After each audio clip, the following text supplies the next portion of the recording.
천국은 예비된 것을 누리는 것입니다 라는 말씀으로 함께 은혜를 나누도록 하겠습니다. 예수님이 이 땅에 가져온 것은 사람이 원래 가지고 있어야 할 것들을 죄로 말미암아 잃어버린 것들입니다. 여러분, 창세기 3장에 보면 인간이 죄를 짓고 나서 하나님께서 가장 먼저 하신 것이 인간을 낙원에서 내보내는 거예요. 그 낙원에서 내보내시고, 그리고 나서 그 낙원을 불칼을 가지고 있는 그 천사들이 지키도록 하셨다고 성경은 분명하게 얘기하고 있어요. 그래서 사람이 누구도 그 낙원에 갈 수가 없도록 하나님께서 그 길을 막으셨다라고 창세기 3장이 우리에게 얘기하고 있죠. 그런데 예수님께서 오셔서 우리에게 그 낙원으로 돌아가는 길을 만드셨다는 거예요.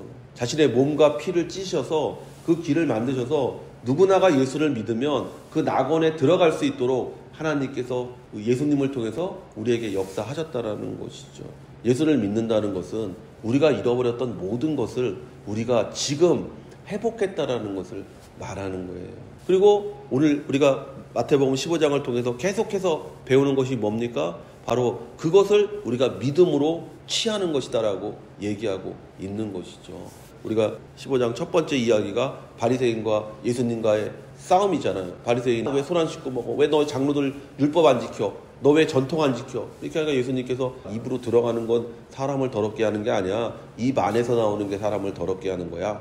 그러면서 입 안이 마음이 깨끗하다는 것을 의미하는 것이 무엇인지를 두 번째 이야기, 가나안 여인의 이야기를 통해서 얘기하시잖아요. 귀신 들린 딸을 두고 있는 가나안 여자, 그 여자가 예수님에게 와서 마음이 깨끗하다는 것, 믿음이 있는 것이 무엇인지를 우리에게 보여주고 있잖아요. 그러니까 그 믿음을 통해서 그 딸이 치유되는 역사를 우리가 보잖아요. 그리고 나서 세 번째 이야기가 예수님께서 갈릴리 산에 올라가시니까 많은 병자들이 예수님에게 와서 치료받는 이야기가 세 번째 이야기잖아요. 무엇으로 치유받습니까? 말씀을 믿는 것으로 치유받는 거예요.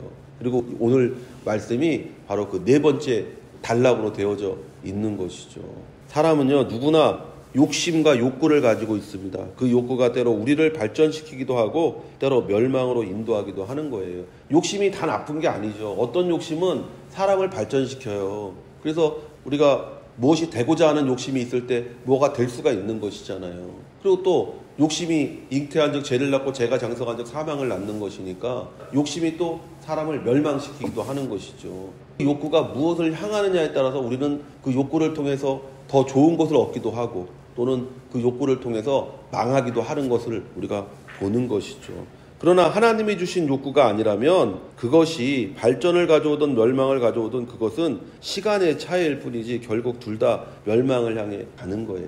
갈라디아서 5장 17절에서 21절에 육체의 소욕은 성령을 거스르고 성령은 육체를 거스르나니 이 둘이 서로 대적함으로 너희가 원하는 것을 하지 못하게 하려 함이니라. 너희가 만일 성령의 인도하시는 바가 되면 율법 아래 있지 아니하리라. 육체의 일은 분명하니 곧 음행과 더러운 것과 호색과 우상숭배와 주술과 원수 맺는 것과 분쟁과 시기와 분냄과 당짓는 것과 분열함과 이단과 투기와 술 취함과 방탕함과 또 그와 같은 것들이라. 전에 너희에게 경계한 것 같이 경계하노니 이런 일을 하는 자들은 하나님의 나라를 유업으로 받지 못할 것이요.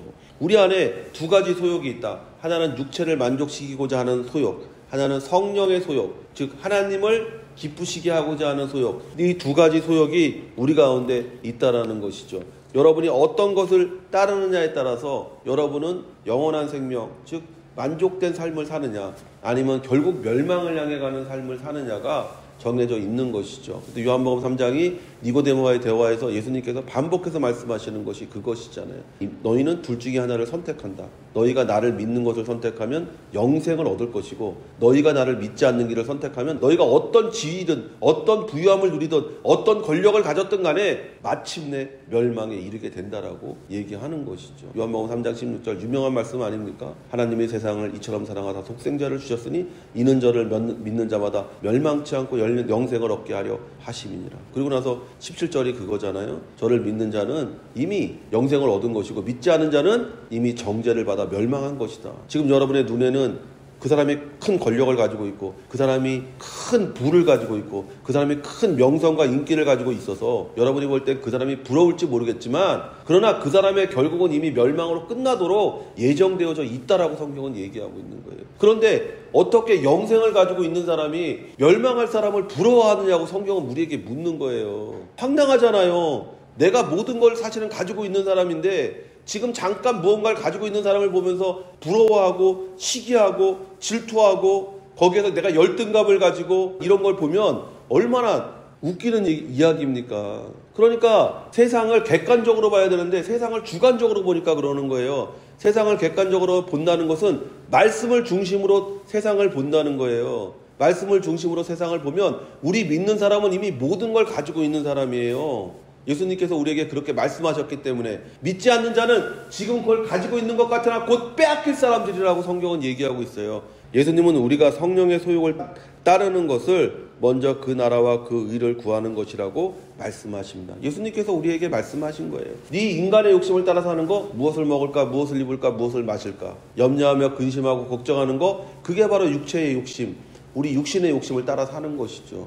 그러나 우리 믿는 사람은 먼저 그 나라와 그 의를 구하는 인생을 사는 것이죠. 그럴 때 우리가 정말 깨닫게 되는 것이죠. 내가 영생을 소유한 사람이다. 내가 부유함을 소유한 사람이다. 내가 강건함을 소유한 사람이다. 우리의 생각과 감정이 항상 하나님의 말씀에 집중될 때 우리는 천국을 누리는 사람이 되는 거예요. 우리가 객관성을 자꾸 가지고 이 세상을 바라보고 사람을 바라보고 내 자신을 바라봐야 돼요. 그 객관성이 뭐냐? 바로 말씀이죠. 말씀에 비추어 나를 보는 거예요. 그럴 때 우리가 천국을 누리는 복된 자가 될 수 있다고 성경은 우리에게 말하고 있습니다. 예수께서 제자들을 불러 이르시되 내가 무리를 불쌍히 여기노라. 그들이 나와 함께 있은지 이미 사흘임에 먹을 것이 없도다. 길에서 기진할까 하여 굶겨보내지 못하겠노라. 제자들이 이르되 광야에 있어 우리가 어디서 이런 무리가 배부를 만큼 떡을 얻으리. 우리의 구원의 시작과 영생과 천국과 축복의 바탕이 되는 것은 죄인인 우리를 긍휼히 여기시는 하나님의 사랑입니다. 내가 무리를 불쌍히 여기노라. 우리 구원의 기초가 뭐냐?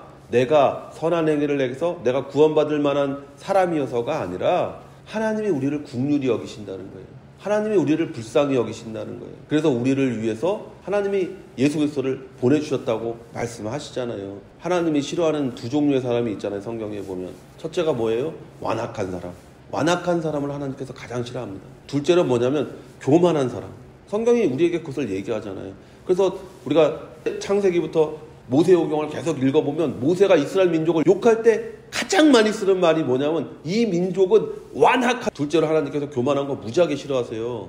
교만하다는 거니 뭡니까? 나는 올바르다. 나는 의롭다. 나는 선하다. 하나님 없어도 나는 살 수 있는 사람이다. 이게 교만한 거예요. 하나님이 없다. 하나님이 없다는 게 뭐 내 힘으로 산다라고 얘기하는 사람이 교만한 거예요. 하나님이 나 도와준 게 뭐가 있어? 이렇게 말하는 사람들. 하나님이 여러분의 숨을 뺏어가는 순간 여러분은 이 땅에 존재하지 않아요. 그걸 깨닫지 못하면 자기가 얼마나 불쌍한 사람이고 자기가 얼마나 정말 가치 없는 사람임을 깨닫지 못하면 여러분 절대로 구원의, 생명의, 영생의 축복에 이를 수가 없어요.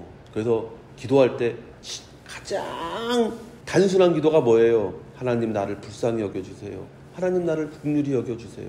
그래서 누가복음에 바리새인과 세리가 같이 성전에서 기도할 때 바리새인이 교만하게 기도하지 않습니까? 나 이런 사람이에요. 하나님 나 11조 드리는 사람입니다. 나 일주일에 금식 2번씩 하는 사람입니다.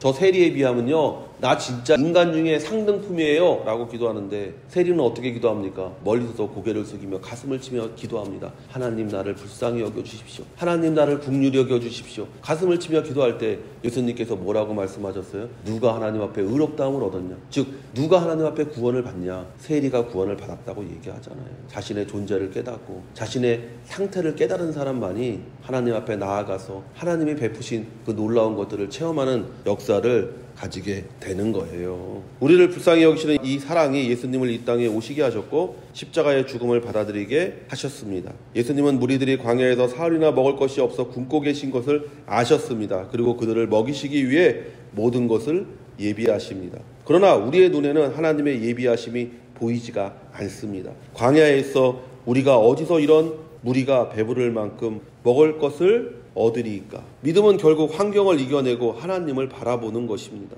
믿음이 큰 사람과 작은 사람의 차이는 간단한 것입니다. 믿음이 큰 사람은 환경 너머에 하나님을 바라보는 것입니다. 믿음이 작은 사람은 환경에 사로잡혀 낙담하는 거예요.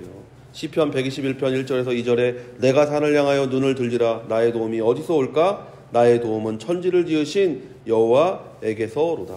성경은 산이 있다고 말합니다. 그 산이 우리에게 낙담을 가져올지 아니면 축복을 가져올지는 내가 산을 보며 무엇을 생각하느냐라는 거예요. 그 산을 만드신 분을 생각할 때 산은 오히려 나를 축복으로 인도하는 것이 됩니다. 그러나 산의 험준함과 어려움을 생각하면 우리는 결국 실패하는 인생이 되는 거예요. 우리가 어떤 문제를 만나고 어떤 질병을 만나고 어떤 고난을 만날 때 어떤 어려움과 환난을 만날 때 그것을 바라볼 때 그 너머에 계신 하나님, 그것을 능히 이기실 수 있는 하나님, 그것을 능히 다스릴 수 있는 하나님을 우리가 믿으면 그 믿음을 통해서 우리가 그 모든 것들을 이기는 역사를 체험하게 되지만 그거 앞에 낙심하고 낙담하고 이제 내가 죽게 되었다라고 말할 때 여러분은 정말 그 말대로 그와 같은 역사가 나타나는 거예요. 여러분이 천국을 누리는 거, 마태복음 15장이 우리에게 말하는 거, 천국을 누리려면 여러분 믿음을 가지라고 계속해서 얘기하는 거예요. 어떤 믿음? 보세요. 계속 치료하는 것에 대해서 얘기하잖아요. 누구도 고칠 수 없는 병을 예수님께서 치료하는 것이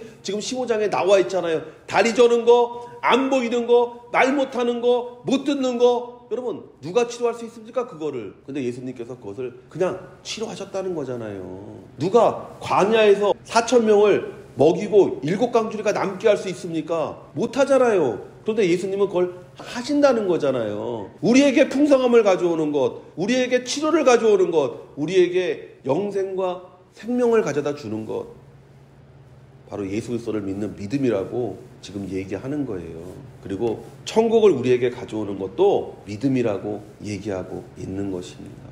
산을 바라볼 때 그 산을 만드신 분을 기억하십시오. 환난과 어려움과 문제를 만났을 때 폭풍을 다스리시는 예수님을 기억하십시오. 이 모든 것을 이기게 하시는 예수님이 있습니다. 그리고 예수님이 그것을 어떻게 이기게 하십니까? 우리의 믿음을 통해 역사하신다는 거예요.